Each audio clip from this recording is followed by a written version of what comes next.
Saudara, pesta gol di laga perdana Timnas Indonesia U19 menjadi modal bagus bagi Garuda Nusantara saat jumpa Kamboja di fase grup.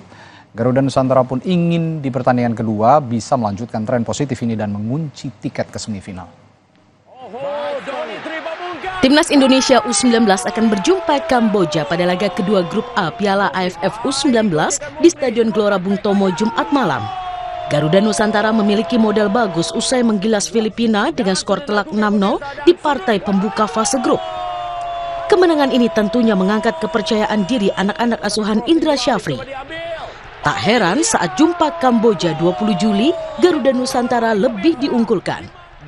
Mengandalkan pemain-pemain seperti Arkan Kaka, Iqbal Gwijangge, dan Kadek Adel, Timnas Indonesia yakin kemenangan besar akan diraih.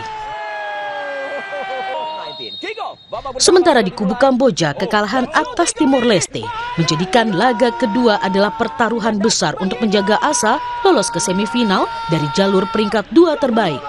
Meski sulit, Kamboja tetap optimistis mampu mencuri poin.